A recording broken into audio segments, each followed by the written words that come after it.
On the 12th of May, 1968, an American company commander said something to a group of Australians who had just landed in rubber plantation scrub 45 kilometers north of Saigon, and then he turned and walked away without looking back. "They'll come looking for you." He was not offering encouragement. He had been fighting in that exact ground the night before, and he knew what was in it, and he was leaving now because his orders said he could, and the Australians' orders said they were staying. He did not elaborate. He did not need to. The men who had spent the previous night in contact with whatever was moving through that plantation did not stop to explain themselves to the men replacing them.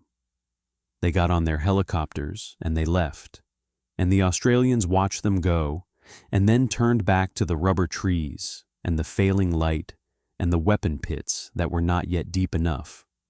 What the Australians had, as darkness came down on that first evening, was this: weapon pits too shallow to stop shrapnel, machine guns that had not been test-fired, no barbed wire because the wire had not yet arrived, no Claymore mines laid, a mortar platoon that had flown in 4 hours late and was still digging, and 2 battalion headquarters scattered across 4 disconnected positions, rather than one coherent defense.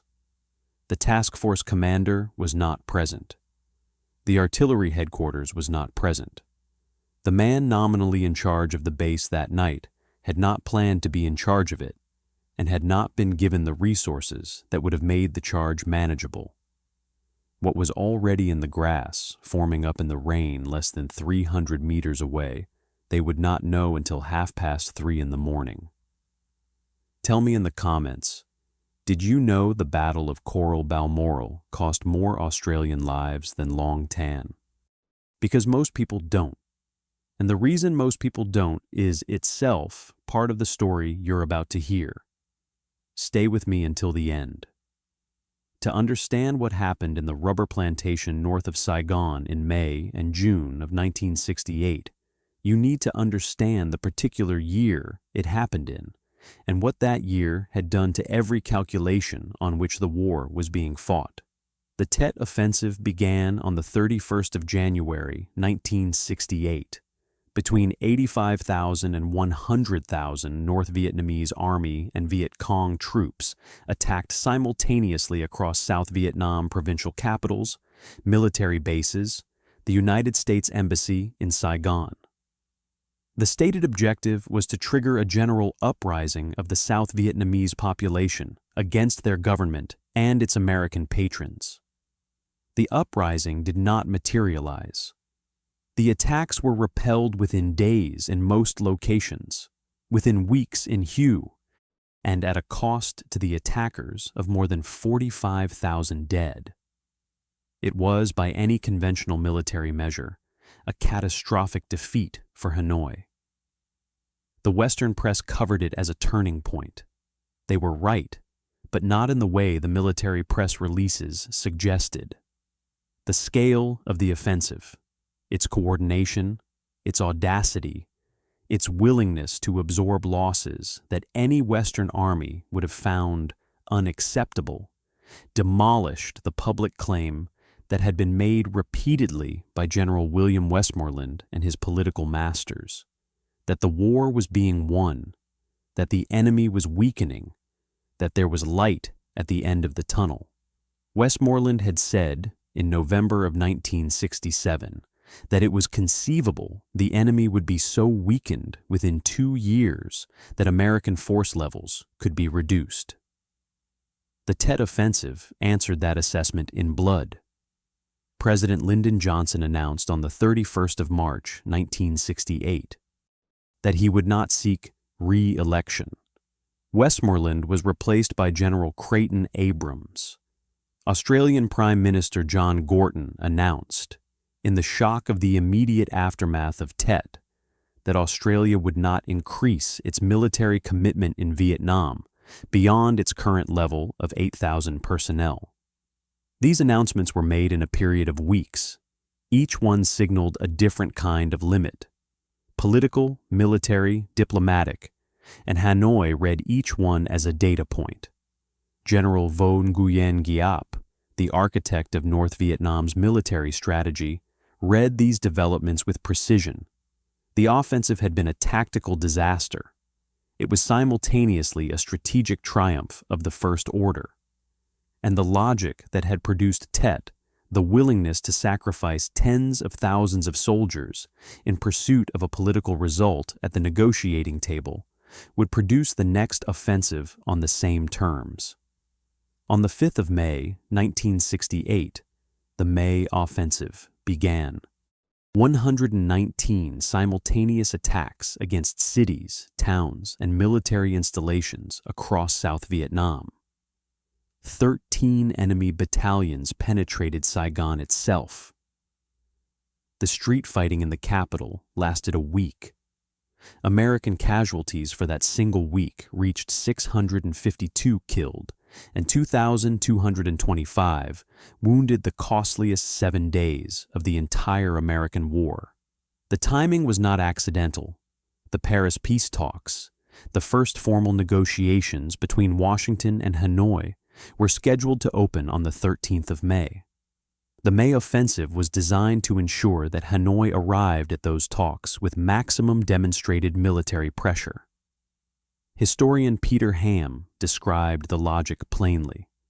In the perverse dialectic that now bound Hanoi and Washington, peace meant ratcheting up the slaughter. The few old men in Hanoi were prepared to toss a generation of Vietnamese boys and girls into the furnace to hold their position at the table. The boys themselves were not consulted on the matter. By the 12th of May, the fighting in Saigon was over. The PAVN and Viet Cong had suffered more than 5,500 dead in just over 1 week. They were withdrawing north through the approaches to the capital, back toward the staging areas from which they had come, back toward the infiltration routes that ran down from Cambodia, through the jungle north of Bien Hoa, back through the area the Americans called the Catcher's Mitt, named for the shape of the rivers that channeled all movement through a single geographic bottleneck, 45 kilometers north of Saigon. The 1st Australian Task Force was redeployed on the 12th of May to block that withdrawal.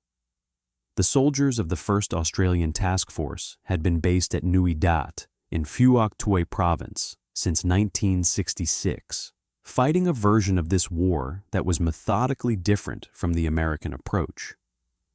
While American doctrine in Vietnam had settled into large-scale search and destroy operations sweeping areas in force, measuring progress in body counts, applying maximum firepower across wide areas, the Australians in Phuoc Tuy had pursued something closer to classical counterinsurgency: small patrols, population engagement, ambush and intelligence, the grinding, patient work of denying the enemy freedom of movement in a defined area and making the cost of operating there higher than any objective was worth. It was working. By early 1968, Phuoc Tuy Province was regarded as one of the most effectively pacified provinces in South Vietnam. The D445 Battalion, the primary Viet Cong unit that operated in the province, had been degraded and was operating under considerable pressure. The task force had developed genuine expertise in the war it had been fighting. What it had not developed was expertise in the war it was about to fight. The war waiting in the Catcher's Mitt was not that war. The 1st Battalion, Royal Australian Regiment 1 RAR, was commanded by Lieutenant Colonel Philip Bennett. It was one of the oldest formations in the Australian Army, a regiment whose lineage ran through Korea and Malaya, and Bennett commanded it with the methodical competence of a man who had spent his career learning how infantry operated and what it needed. His battalion would bear the first night at Fire Support Base Coral and both of the major attacks that followed. He would be on the radio through most of those nights, making decisions that the situation had not allowed anyone to plan for in advance. The 3rd Battalion, Royal Australian Regiment 3 RAR, was commanded by Lieutenant Colonel Jim Shelton. Shelton would make the decision that mattered most for the second phase of the battle. When his turn came to establish a fire support base, he would remember what had gone wrong at Coral, and he would not repeat it. He sent his lead companies forward on foot, with armored personnel carriers alongside them, and he waited until the ground was secured before the main body arrived. It was not a complicated lesson. It was the kind of lesson that cost 26 dead to teach. Among the junior officers in these battalions were 2 men who had graduated from the Royal Military College Duntroon 16 months earlier in 1966, and who would find themselves at the center of the first attack in ways neither their training nor their 16 months of service had fully prepared them for. Lieutenant Tony Jensen was the second in command of 1 RAR's mortar platoon. Lieutenant Ian Ahern, known as Scrubber, was the gun position officer of 102 Field Battery, 12th Field Regiment. They were 23 and 24 years old. They had been classmates at Duntroon. Their positions at Fire Support Base Coral were adjacent. The attack would come between them and through them, and both of them would be required to make decisions that night that no young officer should have to make under those conditions. And both of them would make those decisions correctly, and it would not be enough to prevent what happened to the men in the pits between them. The 1st Australian Task Force in early 1968 was at full strength. 3 infantry battalions, a cavalry regiment with armored personnel carriers, artillery batteries, engineers, aviation elements, logistics support. It was, on paper, a complete combined arms force. What it had not practiced, and had not needed to practice in Phuoc Tuy, was the rapid establishment of a large fire support base by air assault into a high-threat environment against an enemy capable of conventional, regimental strength assault. The painstaking counterinsurgency work of Phuoc Tuy had not prepared the formation for what would be required of it 45 kilometers north of Saigon. What the force also had, sitting at Nui Dat, 120 kilometers south, were the Centurion tanks of C Squadron, 1st Armored Regiment. 50-ton machines, armed with a high-velocity 20-pounder gun and 2.30 caliber Browning machine guns, capable of firing canister rounds thousands of steel darts or balls per shot at point-blank range into infantry formations. They had been deployed to Vietnam over the objections of commanders who doubted their utility in jungle terrain. They were regarded by some as too heavy for the bridges, too slow for the roads, too large for the kind of war the task force had been fighting. On the 12th of May, they were at Nui Dat. The decision about whether to bring them forward had not yet been made. The headquarters of the People's Army of Vietnam 7th Division was located approximately 9 kilometers east of the area where the Australians would land. This was not known to 1st Australian Task Force intelligence on the 12th of May. Several units of the division were also based in the vicinity of the proposed fire support base. The PAVN 141st Regiment was operating to the east. The PAVN 165th Regiment was to the north. The battalion strength 275th Infiltration Group had only recently arrived from the Cambodian border 48 hours earlier, after months on the Ho Chi Minh Trail, and was staged in the general area. In total, the divisional commander, Nguyen the Bon, could deploy an estimated 3,000 to 4,000 soldiers within striking distance of the proposed Australian position. This was also not adequately communicated to 1st Australian Task Force intelligence. The Allied intelligence assessment, distributed to the task force before the operation, concluded that PAVN and Viet Cong forces in the area would be moving in small, dispersed groups, trying to avoid detection and engagement as they withdrew. It was not based on the evidence from the nights immediately before the insertion. On the night of the 11th and 12th of May, United States 1st Division forces operating just 3 kilometers west of the proposed Australian landing zone had been in heavy contact with NVA forces. The fighting had continued into the morning of the 12th, delaying the Australian insertion by hours. The contact report existed. What it contained was not translated into a revised threat assessment for the force that was about to land beside it. The men who would land on the 12th of May were not told what had happened 3 kilometers to their west on the night before they arrived. 100 freshly dug enemy weapon pits were found in a brief reconnaissance before the insertion. The base defenses were not substantially changed as a result. What the PAVN soldiers who dug those pits looked like on the morning after the first attack was recorded by Ian Ahern, all wearing black shorts and shirts, mostly Ho Chi Minh sandals, basic webbing and light packs, weapons in excellent condition. One wounded survivor lying on his back, chest stitched across with 4 bullet holes, his holstered pistol still packed in factory grease in its original wrapping paper, a weapon so new it had never been fired. He looked terribly young, perhaps 18. He had marched down from the north. He had lain still in the wet grass while the reconnaissance parties marked the assault lanes, maintaining the kind of noise and light discipline that requires not individual courage so much as collective submission to a system that offers no exceptions.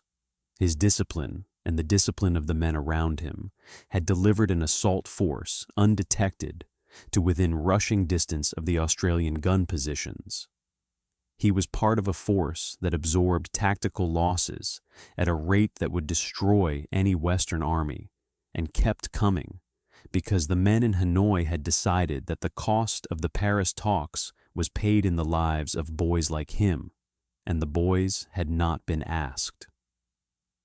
The PAVN 141st Regiment had been ordered to attack Fire Support Base Coral on the night of the 12th of May, 1968, within hours of the Australians' landing.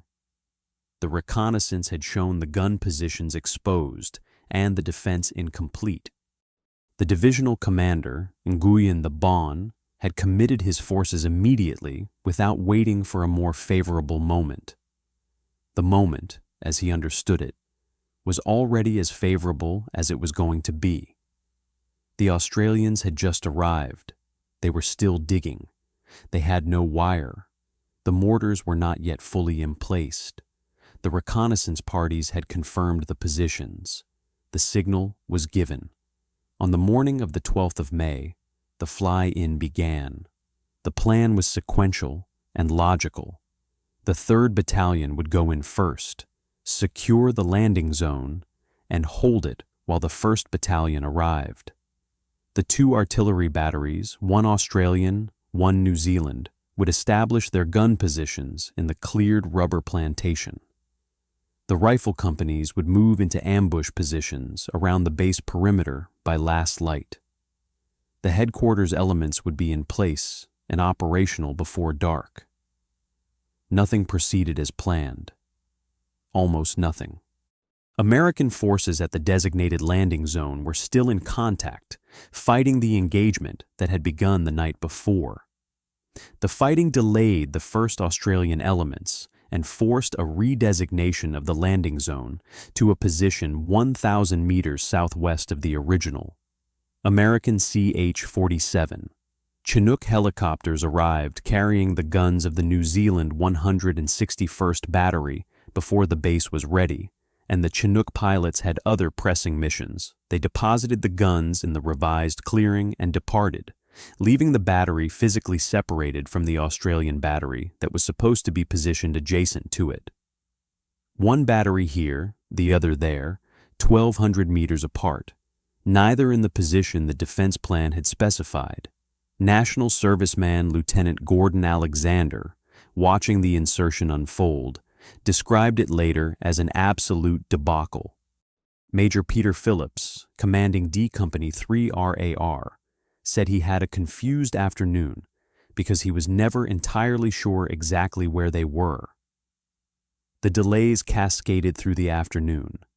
The last elements of 1 RAR, including Tony Jensen's mortar platoon, arrived on the final helicopter flight, more than 4 hours late, at approximately 3 o'clock in the afternoon. They had roughly 4 hours of daylight. They used every minute of it. It was not enough.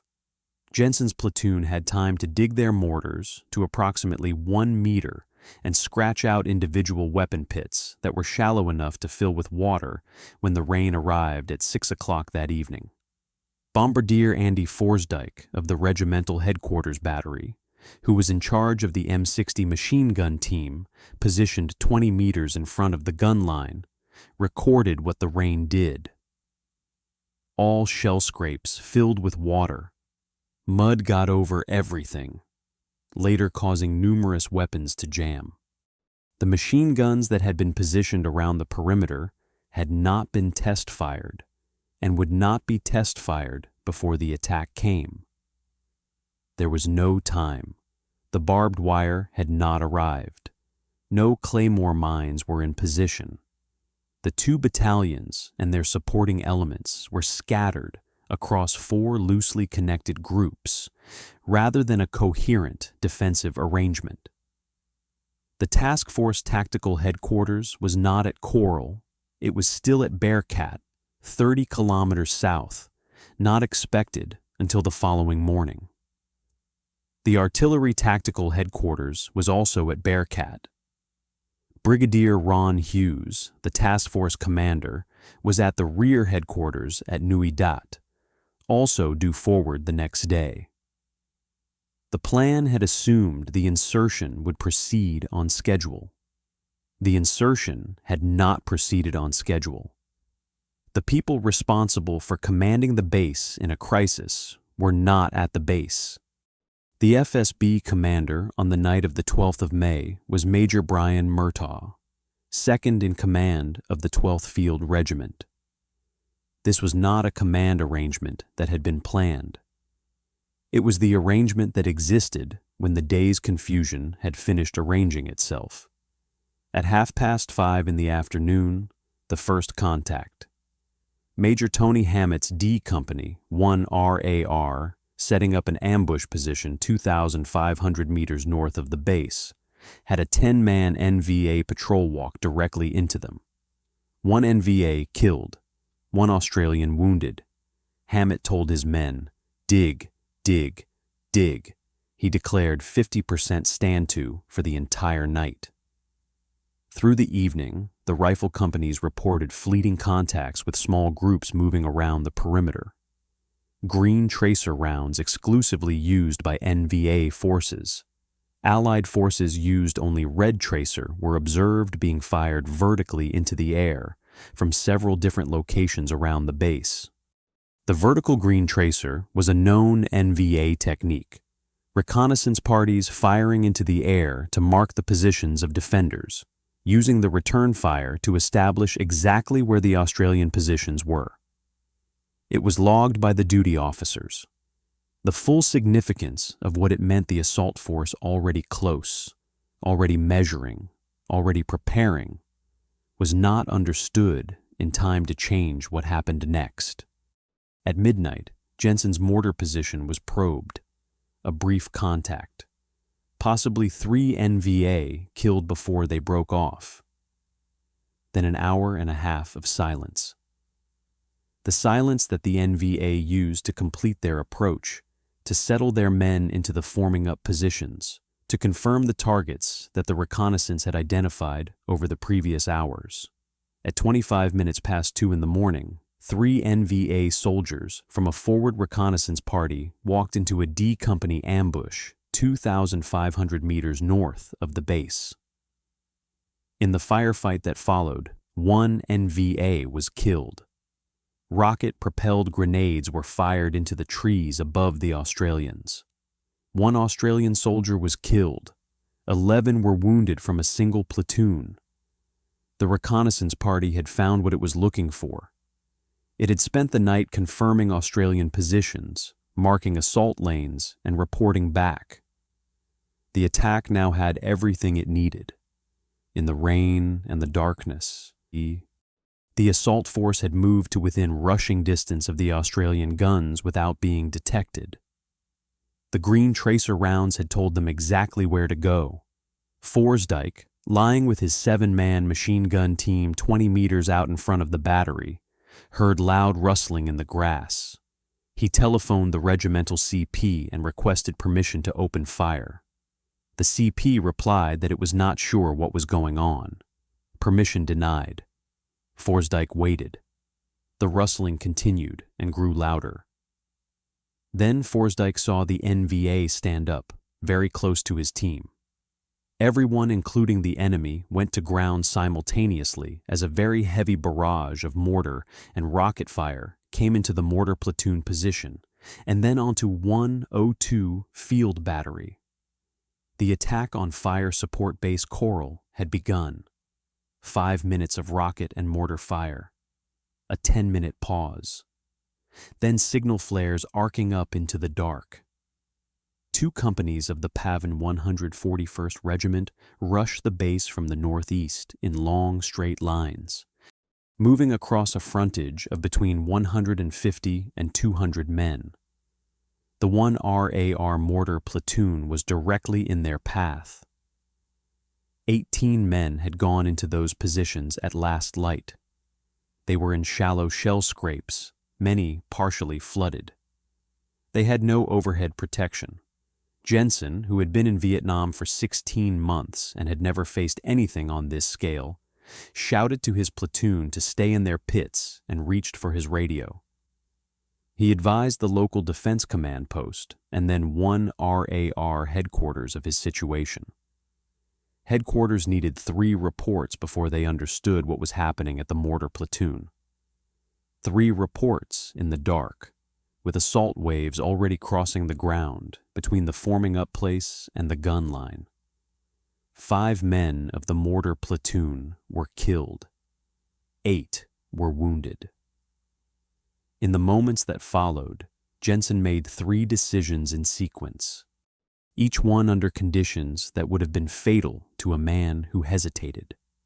He ordered the recoilless rifle platoon, Lieutenant Lestranter's anti-tank platoon, positioned nearby to fire across the front of his position, and then, when the enemy was consolidated in his position, onto his own position. Lieutenant Colonel Bennett, who had to authorize this, agreed without delay. The recoilless rifles fired flechette rounds across the mortar position, thousands of steel darts sweeping everything above ground, clearing the NVA who had taken the pits, killing them among the Australian dead and wounded. Several mortar tubes were damaged. Anything standing was destroyed. Jensen did not withdraw. His platoon, reduced to a handful of effectives, stayed. At some point, during the fighting for the mortar position, an NVA officer walked through the site. A big man, bareheaded, wearing khaki and a Vietnamese belt and a holstered pistol, hands clasped behind his back, looking down at the pits as if conducting an inspection. Jensen was lying on his side, half out of his weapon pit, cradling his rifle. He lay still. The officer examined him and walked away. Jensen took aim and shot him. When the body was inspected in the morning, the pistol was still packed in factory grease in its original wrapping, as if it had come straight from the manufacturer. It had never been fired. The main assault had meanwhile reached 102 field battery. The NVA had observed the guns during the afternoon reconnaissance and confirmed that they were laid on an east-west axis. The attack came from the north, specifically because guns laid east could not immediately traverse to engage a threat from that direction. In the confusion of the late afternoon, however, The battery had fired a support mission for Hammett's northern contact, and the guns had been rotated to face north. They had not been rotated back. When the assault waves came from the north, the guns were pointing directly at them. It was not planning. It was not tactical foresight. Jensen described it simply. As luck would have it, the guns were then facing directly into the line of the assault. The gunners opened fire over open sights at point-blank range, flechette rounds tearing through the assault waves and breaking up successive lines before they could consolidate. Number 4, gun continued firing. Number 5 gun continued firing. Number 6 gun, on the extreme outer edge of the gun line, was reached and temporarily captured by the assault force. Ahern made the decision not to immediately counterattack across open ground in darkness against an enemy consolidated in a gun position would cost more than the gun was worth. Instead, he directed number 5 gun to aim at number 6 and wait. At the first sign of movement, number 5 would fire. What Ahern did not know was that Gunner Franklin, when the position was overrun, had removed the firing pin from number 6 gun and put it in his pocket. He walked out of the gun position with the firing pin in his pocket. The enemy could not have fired the gun regardless of what Ahern ordered. Franklin received no formal recognition for this decision. The flechette rounds ran out. The gunners improvised. Standard high explosive shells, fuses set to delay, guns depressed to fire at the ground 40 to 50 meters out. The round struck, ricocheted, detonated above the assault formations at head height. The improvisation worked. It was a technique that had not been planned or rehearsed. It was devised in the dark by men under fire, from materials available. It worked because the men devising it were trained well enough to understand what the materials could do. Forsdyke's M60 had jammed in the opening seconds of the attack. 2 men behind him fell, 1 dead, 1 wounded. He wrestled with the weapon, took fire, withdrew with the survivors of his team to the gun positions. 2 Australians from his team were dead. 2 more were wounded. From the mortar position, Forsdyke could hear the voices of 2 Australian soldiers screaming that they had been taken. Because of the number of NVA between his position and theirs, he could not reach them. His team fired at the NVA on the track between them. He recorded afterward that they possibly hit their own men in the process. The uncertainty of that has not been resolved in any document this writer has found. American AC-47. Spooky gunships arrived, dropping parachute flares that turned the rubber plantation into a landscape of moving shadows and burning light, their miniguns walking 6,000 rounds per minute across the assault formations. New Zealand artillery fired in support. American batteries in range were brought into action. Forward observers adjusted artillery fire to within 20 meters of the Australian positions. The sky over Coral became a continuous roar of outgoing and incoming, of flares and tracers, of the particular sound that an artillery position makes when it is simultaneously firing for its life and being fired upon. By 4:30 in the morning, the main attack was faltering. The PAVN withdrew into the rubber plantation to the northeast, leaving a company-sized rearguard to cover the withdrawal. The rearguard attacked again at 5 o'clock in a final effort to hold open the withdrawal route. It was quickly broken up. At 25 minutes past 6, fire support base Coral was fully cleared. The evacuation of the Australian dead and wounded began by helicopter. 18 men had gone into the mortar platoon positions at last light on the 12th. 5 were killed. 8 were wounded. Of the 5 who remained physically unhurt, none were returned to their unit without change. They were subsequently withdrawn to Nui Dat with battle shock and temporarily replaced by men from 3 RAR, 18 men, 0 unchanged. 52 NVA bodies were counted on the position. 23 small arms and 7 crew-served weapons were captured. The actual NVA casualties were considerably higher. The withdrawal had been covered specifically to allow the removal of the dead and wounded. Blood trails and drag marks extending back into the plantation, indicating dozens more had been carried away before dawn. Radio Hanoi broadcast a major communist victory before the Australian dead had been evacuated. The 141st Regiment had overrun an Australian gun position and a mortar platoon. This was factually accurate. The base had been penetrated, positions captured, soldiers killed. Radio Hanoi's broadcast was simultaneously true in its specific claims and dishonest in its conclusion. The base had held. The attack had been repelled. The guns, including the one that had been briefly captured, were back in action by morning. But the margin by which it had held, understood by every man who had been in those pits that night, was not a margin that invited confidence. Historian Ashley Ekins was direct about it when he spoke at the 50th anniversary commemoration. Every indication was that the Australians would be overrun on that first night. The attack had been an attempt at annihilation. Only the soldiers' training, their refusal to break under the most extreme conditions, some determined leadership, and an element of luck had saved Coral and the Australians on the night of the 12th and 13th of May. The attack on Fire Support Base Coral was the most sustained ground attack on an Australian gun position since the Pacific War.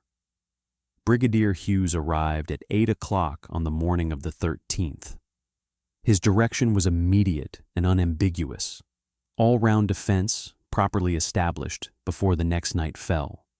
Wire, sandbags, overhead protection, Claymore mines.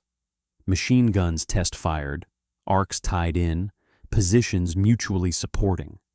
The base that should have existed on the night of the 12th was built in the 36 hours that followed it. It was built by men who had been awake for most of the previous 36 hours, who had buried 5 of their platoon and evacuated 8 more, who had cleared NVA dead from their own weapon pits at first light.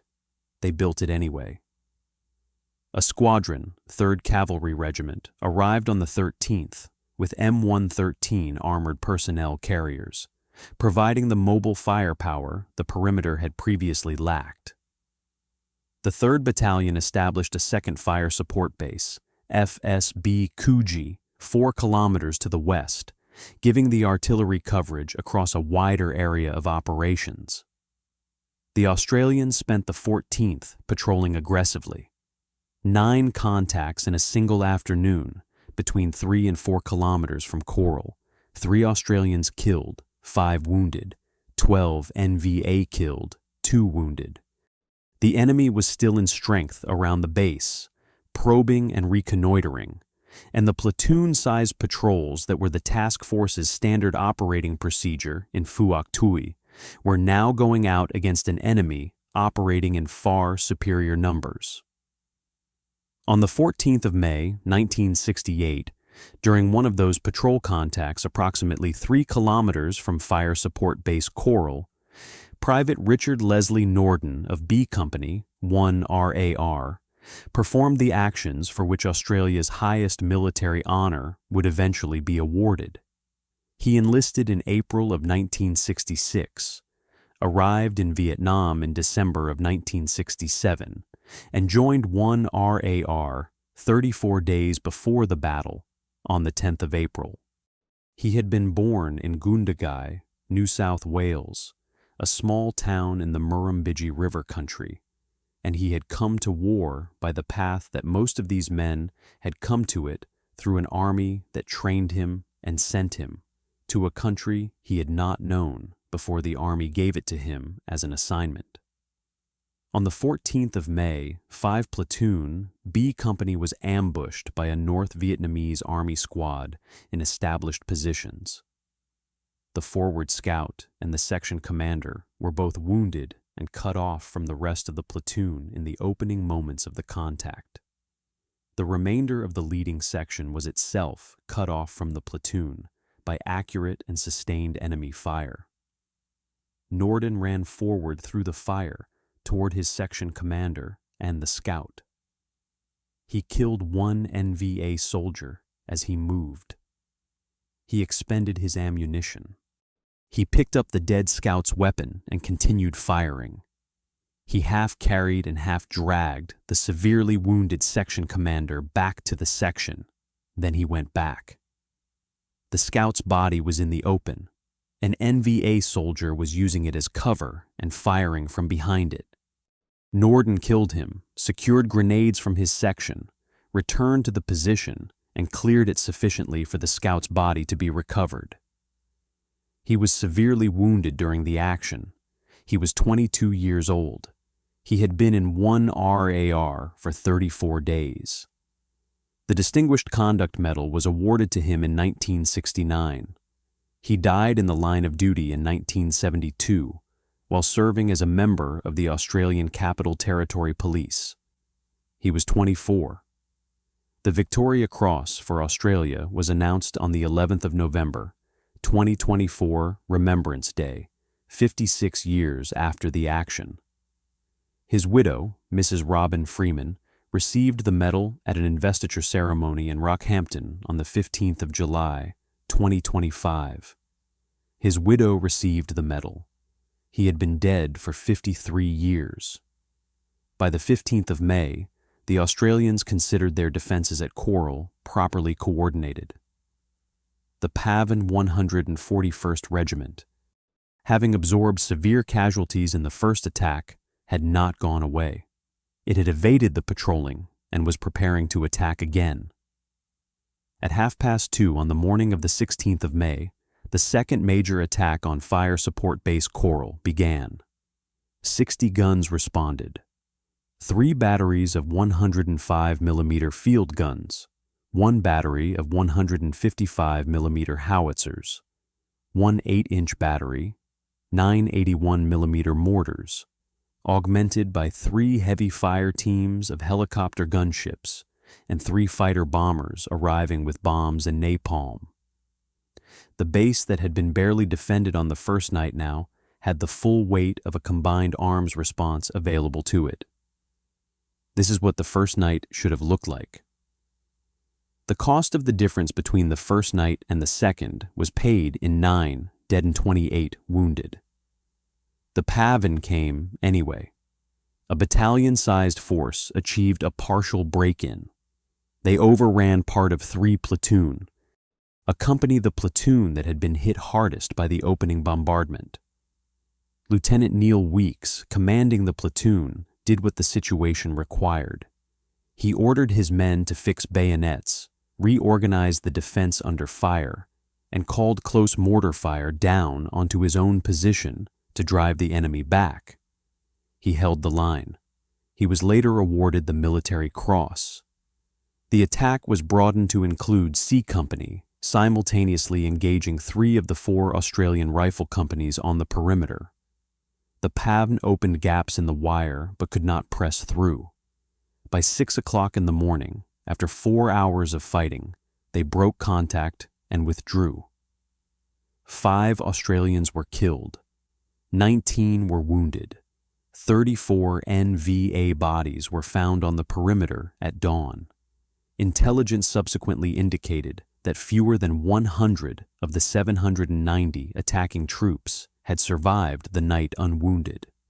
If that figure was accurate and intelligence estimates are estimates, then the 141st Regiment had committed a force of nearly 800 soldiers and lost the overwhelming majority of them in a single engagement.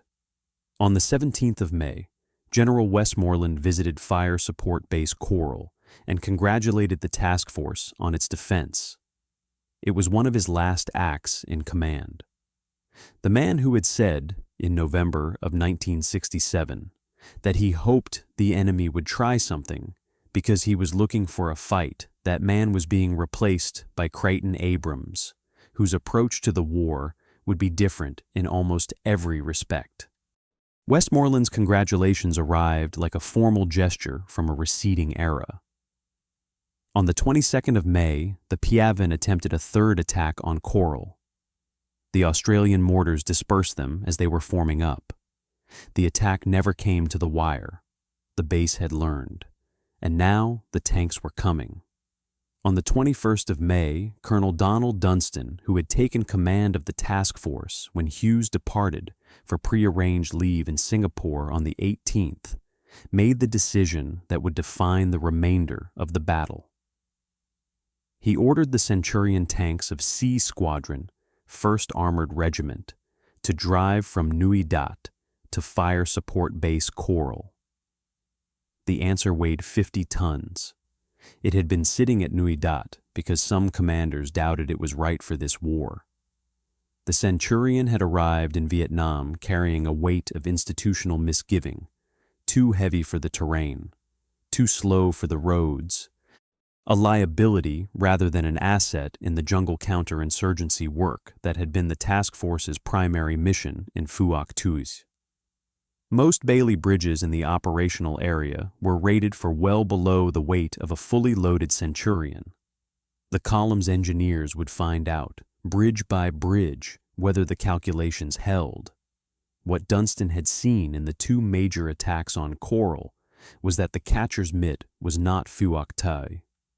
The enemy was operating at regimental strength across open and semi-open ground, attacking in formation, accepting casualties at a rate that required an answer that small arms and artillery alone were not quite providing. The cleared rubber plantation, the flat approaches, the open killing ground in front of the perimeters, this was exactly the terrain the Centurion had been designed to fight in. Dunstan understood the match between the weapon and the ground. He ordered the column forward. Major Peter Badman's column departed on the 22nd of May. The route ran 120 kilometers, north on Route 2, west along Highway 1 to Long Bin, overnight staging, then north to Coral. The road had not been cleared. The enemy also used it. North of Black Horse Base Camp, the lead vehicle struck a road mine. The dozer tank was damaged. There were no casualties. The column continued. The column crossed all 10 bridges. The tanks arrived at Fire Support Base Coral at 2:30 on the morning of the 23rd of May. 4 tanks to 1 RAR, 4 to 3 RAR. The decision to establish a second fire support base, Fire Support Base Balmoral, 4.5 kilometers north of Coral, was not purely defensive. Colonel Dunstan positioned 3 RAR in the new location deliberately, in the hope of provoking another battle. The base would sit directly across the PAVN's remaining withdrawal and supply routes. The intention was to offer a target the divisional commander could not ignore. Lieutenant Colonel Jim Shelton sent his lead companies to Balmoral on foot, with armored personnel carriers in support, on the 24th of May. He did not repeat the Coral insertion. He did not trust the helicopters to deliver the battalion in order before last light. The companies walked. The ground was secured before the main body arrived. No confusion, no scatter, no incomplete defenses at last light. What Shelton did not know, what no one in the task force knew, was that Fire Support Base Balmoral was being established 1.5 kilometers from the unlocated headquarters of the PAVN 7th Division. On the 25th of May, 2 troops 4 Centurions departed Coral for Balmoral, escorted by 2 platoons of B Company 1 RAR. En route, the column struck the edge of a PAVN bunker system. Machine gun fire at close range from prepared positions pinned the infantry. The tanks were called forward. Canister rounds at close range stripped the vegetation from the bunker faces, suppressed the positions, and allowed the infantry to disengage. At least 2 NVA were killed. 1 Australian was wounded. The column continued to Balmoral, arriving that afternoon. The tanks had been in action for the first time. That night, the PAVN 165th Regiment attacked. At 45 minutes past 3 in the morning of the 26th of May, mortar and rocket fire fell on Fire Support Base Balmoral. Major Peter Phillips, commanding D Company 3 RAR on the northern perimeter, described the accuracy. Their mortar fire was terribly accurate. The NVA had sent scouts in advance with pieces of string to measure the exact distances to the Australian positions. They had mapped the inside of the base with string and arithmetic, and what that preparation produced was a barrage that knew exactly where the Australians were. The assault followed the barrage across open ground from the northeast, directed primarily at D Company's sector. Simultaneously, a feinting attack was put against the southern perimeter held by Major Horry Howard's A Company, using Bangalore torpedoes to blow gaps in the wire. Howard, watching through a starlight scope, identified a political commissar approximately 50 meters away, a large man in a starched uniform and pith helmet, standing apart from the assault troops and haranguing them with his hands moving. Howard's men shot him with a burst from a .50 caliber machine gun. The feint on the south was not exploited. The main assault from the north came on across the open ground. 2 Centurion tanks, positioned directly on the axis of the expected assault and concealed through the previous day, rolled forward in the darkness. Their machine guns opened on the assault waves. Their canister rounds fired into the formations moving toward the wire. The combined fires of the tanks, the infantry, and the artillery at Coral, 4.5 kilometers south, stopped the attack at the perimeter. The assault never penetrated the position. Fire Support Base Coral was simultaneously attacked with suppressing fire during the night mortars, recoilless rifles, and rocket-propelled grenades between 4:15 and 4:30 in the morning, killing 1 Australian and wounding another. The NVA 7th Division was running a 2-base operation. Hold Coral occupied while the 165th Regiment hit Balmoral. Later that same morning, the 26th of May, Dunstan directed the clearance of the bunker system that the tank column had contacted the previous afternoon. D Company 1 RAR, under Major Tony Hammett, moved out from Coral with a troop of 4 Centurions. What followed was the first Australian combined infantry tank assault since the Bougainville campaign against the Japanese in World War II, a fact that carries its own weight when set against the 23 years separating the two events. The bunkers were well constructed and camouflaged, sited to provide mutually supporting fields of fire, invisible until you were almost on top of them. Moving 2 and 3 abreast, the Centurions crushed bunkers under their tracks and engaged others at point-blank range with their main armament. Canister rounds stripped the foliage from the bunker faces. Anti-tank solid shot blew through walls that would have stopped anything smaller.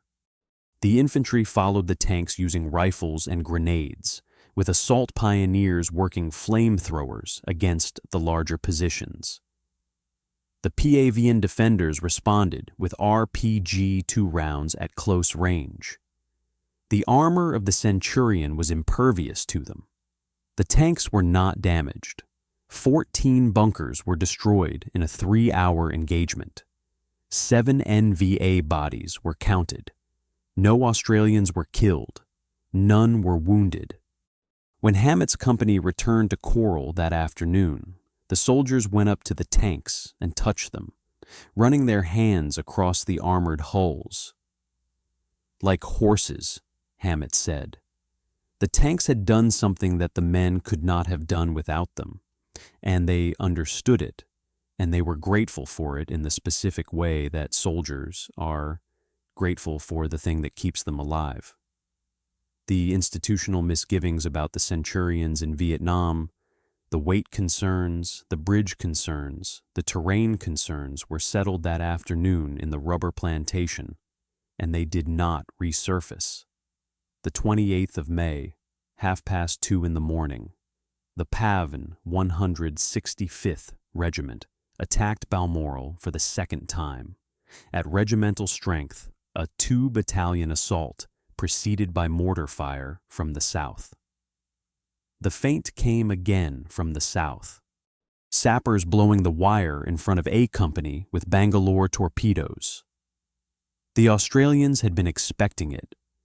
Claymore mines and the combined fire from the M60 machine guns, the L101 self-loading rifles, and the M16 assault rifles broke up the feinting force before it could reach the gaps it had made in the wire. The main assault came at 3 from the northeast, directly at D Company, and directly at the Centurion tanks positioned, again on the assault axis. The attack lasted 30 minutes. The combined fire of the tanks, the infantry, the artillery from Coral, and the helicopter and AC-47 gunships that arrived over the position stopped the assault at the wire before it could penetrate. At 4:20 in the morning, the 165th Regiment called off the assault. Their dead were in the wire and in the open ground between the wire and the jungle edge. And now artillery illumination rounds from Coral were falling continuously to prevent their recovery. At 5:30, the regiment completed its withdrawal. At first light, a clearing patrol swept the area. 42 NVA dead were found and counted. 7 prisoners were taken. Quantities of weapons, clothing, ammunition, and equipment were recovered in the open and in the B-52 craters that the assault force had used as cover. 1 Australian had been killed. 8 were wounded. Major Phillips walked the clearing patrol himself. He looked at what was there and recorded his reaction. In some ways, he said, he felt somewhat ashamed. The bodies were lying in grotesque shapes and positions. Many of them were 16 or 17 years old. The PAVN had begun drafting 15-year-old boys into its combat formations. The boys had been sent across open ground against prepared positions defended by tanks and massed artillery. Their bodies were collected by bulldozer and buried in a mass grave. Phillips had led the defense that killed them. He had done his job. He felt ashamed. There were no further attacks against either Coral or Balmoral. What followed was a diminuendo. The patrolling continued into June, the contacts smaller, the NVA positions more cautious and further from the wire. The 7th Division had not been destroyed. It had been bled, and it had calculated that further attacks against Coral and Balmoral would produce no outcome that justified the cost. That calculation was correct. C Company 1 RAR, patrolling 3 kilometers east of Coral on the 30th of May, ran into a large dug in PAVN force and lost 1 Australian killed and 7 wounded before the tanks arrived. 3 days later, C Company returned to recover an M60 machine gun lost in the fighting. The position was exactly as they had left it. Bodies still there, bunkers still collapsed, the weapon still lying where it had fallen. The PAVN had abandoned it. On the 1st of June, Lieutenant General Frederick Wyand, commanding U.S. 2 Field Force Vietnam, judged the Australian blocking operation to have been successful. Fire Support Base Balmoral was declared closed on the 5th of June. Fire Support Base Coral was closed on the 6th. The Centurion tanks drove back the way they had come, crossing the same 10 bridges that had held their weight on the journey north. In June of 1968, a Catholic priest named Father R.G. Widdison performed a field mass at Fire Support Base Coral to remember the Australians who had died there and at Balmoral. He did not perform it in the language of victory. He performed it in the language available to priests at the edge of a cleared rubber plantation in the middle of a war, the language of the dead and of those who outlived them. The men sat in the sun of the plantation clearing and listened. Some of them had known the dead since Nui Dat, or before Nui Dat, or since Duntroon or Kapuka, or the towns they had all come from. And those men sat with the knowledge that there is no word in the available vocabulary for what it is to be alive in the same place where someone you knew has died. And to know that the difference between the two of you was a position on a map and the direction that a gun happened to be facing. 26 Australians had been killed. 2 from the 12th Field Regiment, 1 from 104 Signal Squadron, 16 from 1 RAR, 6 from 3 RAR, 1 from 161 Independent Reconnaissance Squadron. More than 100 had been wounded. The New Zealand gunners of 161 Battery had no killed. Their artillery had fired in support of every major engagement from the opening minutes of the first attack. On the other side of the accounting, 276 PAVN confirmed killed. 14 prisoners, quantities of captured weapons, equipment, and documents recovered from positions across the operational area. The official history of Australia's involvement in Southeast Asian conflicts, written by Ian McNeill and Ashley Eakins, identified the battle's lessons with clinical precision. The inexperience of one ATF in large air mobile operations had produced the deficiencies of the first night. Inadequate aerial reconnaissance, confusion in the fly-in, scattered positions, incomplete defenses, absent headquarters, all documented, all contributing. The absence of a designated local defense commander on the first night had been a failure of organizational planning. The breakdown in intelligence passage from the U.S. 1st Division's contact report to the Australian threat assessment was a failure of intelligence coordination. The decisions that shaped those failures were made above the level of the men who dug the shell scrapes. Those men are listed by name on the honor roll. The operational record for the 1 RAR mortar platoon in the official files describes the withdrawal of its survivors to Nui Dat as a personnel management action. It reads like a scheduling change. The language of administration is what institutions produce when what actually happened is too large for the forms they have available. The 13th of May, 1968. The Paris peace talks opened in the French capital. The guns at Fire Support Base Coral fired their first support missions of the day. Those two facts share a date in the record and nothing else. The talks continued for 4 years and 7 months.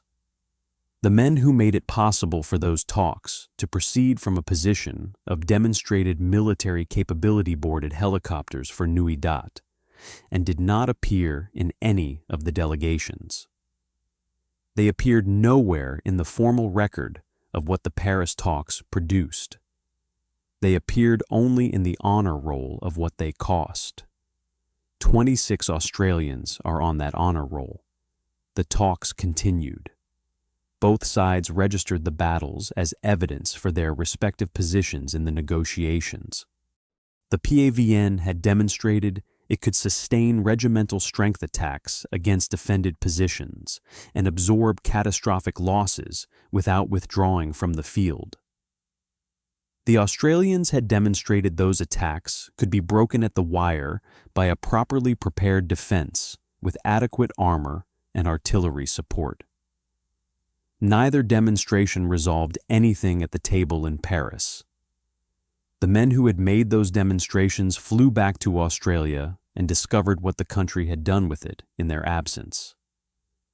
Bob Wilson had been 17 years old in 1963 when he joined the Army.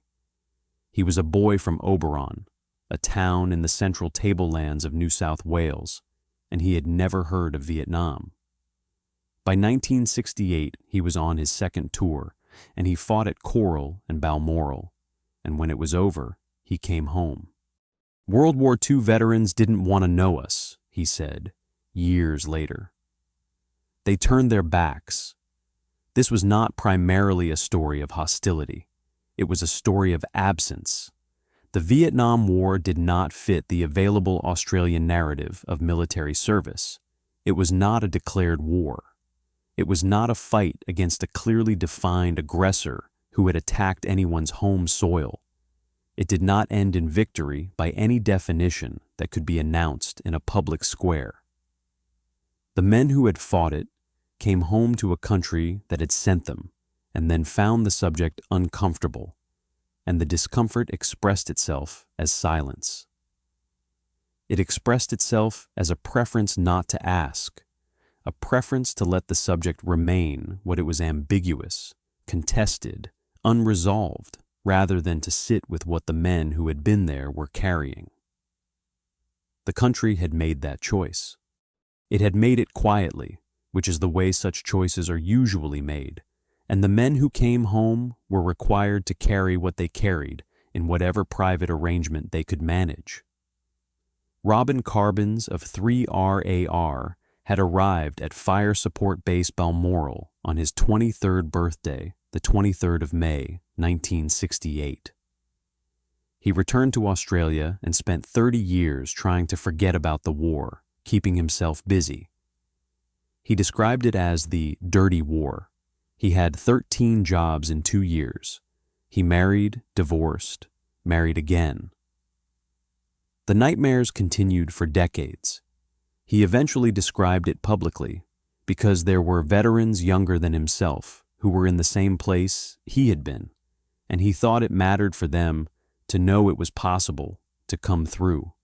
Tom Loffridge had written to his brother Tiger on the 21st of May, 1968, days before the Balmoral attacks. He had written across the top of the 1RAR letterhead, in capital letters, "Do not let anyone else read this." He described Private Bevan Trimble from Bendigo, who had been lying 3 to 4 feet from him when he was killed by shrapnel from a 2-inch mortar bomb on the first night. He ended the letter, "Please don't tell Mum, Dad, and Sue any of this, as they would only worry like hell, and there is nothing to worry about now, as it is all over, and things are very quiet again." Things were not quiet. Things would not be quiet for many of these men for the remainder of their lives. But the letter had to say that, and Loffridge knew it, and he wrote it anyway, because that is what soldiers write home when what actually happened is too large for the available vocabulary, and the person reading the letter has not been there and cannot be expected to understand. And love requires that you protect them from what you know. The Battle of Long Tan was fought on the 18th of August, 1966. 18 Australians were killed in 3.5 hours. The battle is commemorated annually. It has a designated day in the Australian military calendar. It entered the national consciousness and stayed there. The Battle of Coral-Balmoral. 26 Australians killed over 26 days. The largest, longest, and costliest battle of Australia's Vietnam War.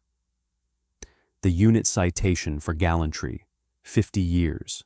The Battle Honor Coral-Balmoral was entered into the permanent records of the 1st Battalion, the 3rd Battalion, the 1st Armoured Regiment, and the 3rd Cavalry Regiment. The 102 Field Battery of the 12th Field Regiment received the honor title Coral in 2008, on the 40th anniversary of the attack, that those guns turned north by accident, pointing directly into the line of the assault, had survived. Brigadier Neil Weeks, who had fixed bayonets and called mortar fire on his own position on the 16th of May, who had subsequently spent years leading the Veterans Campaign for formal unit recognition, passed away in March of 2017. He passed away 1 month before the Minister for Defense Personnel directed the Defense Honors and Awards Appeals Tribunal to inquire into unit recognition for the battles of Coral and Balmoral. Neil Weeks never saw the citation awarded. The award was made on the 13th of May, 2018, the 50th anniversary of the first attack. The minister offered no explanation for the 50-year delay. There was a ceremony. There were speeches. The men who were still alive to receive the citation received it. The men who were not still alive to receive it were represented by the names on the rolls, and in some cases, by the families who attended. No one in an official capacity said, "We are sorry it took this long, and here is the reason it did." No explanation was given because no explanation had been prepared, and no explanation had been prepared because the institution had not been required to prepare one. The 50 years passed, and when the passage of time became sufficiently embarrassing, the citation was awarded, and the absence of an explanation was itself the statement the institution chose to make. Tony Jensen received the Medal of Gallantry in April of 2020. 52 years after the battle, Richard Norden's Distinguished Conduct Medal had been awarded in 1969. He had died in 72, at 24, on duty. The Victoria Cross for Australia was announced on the 11th of November, 2024. The investiture ceremony was held in Rockhampton on the 15th of July, 2025. Mrs. Robin Freeman received the medal. Her husband had been dead for 53 years. Bob Wilson: "It feels like a great weight has been lifted off my shoulders. This is not about personal recognition. These are battle honors for our unit. We can carry the colors on our flag, and all the young blokes can wear the citation. I'm terrified of crowds, and I can't go to the Anzac Day dawn service. But when I'm with these blokes, it's like a pair of old slippers." On the 12th of May, 1968, an American officer said 4 words to a group of Australians who had just landed in rubber plantation scrub, 45 kilometers north of Saigon. "They'll come looking for you." He was right about that. He was right in the way that soldiers who have been in a place know things about it that the intelligence summary does not record. They came at 3:30 in the morning, across open ground, into guns that happened to be facing north. 26 Australians did not come home from the catcher's mitt. More than 100 came home carrying what the documents record as wounds. The men who escaped both categories carried instead the knowledge of what those 26 days had been the gun position in the dark. The NVA officer with his hands behind his back. The mortar platoon with its arithmetic of 18 and 5 and 8 and 0. The tanks arriving from 120 kilometers away across 10 bridges that should not have held their weight. The unit citation for gallantry came 50 years later. Tony Jensen's Medal of Gallantry came 52 years later. The Victoria Cross came 56 years later and was received by a widow in Rockhampton in July of 2025. That is the distance, measured in decades, between what these men did and what was done with it. The records have been there since 1968. The honor roll has been there since 1968. The names have not changed. Richard Norden, from Gundagai, New South Wales, 34 days into his assignment to 1 RAR, 22 years old. He ran forward into the fire, because 2 of his men were cut off and wounded, and he was the one who went. Now you know.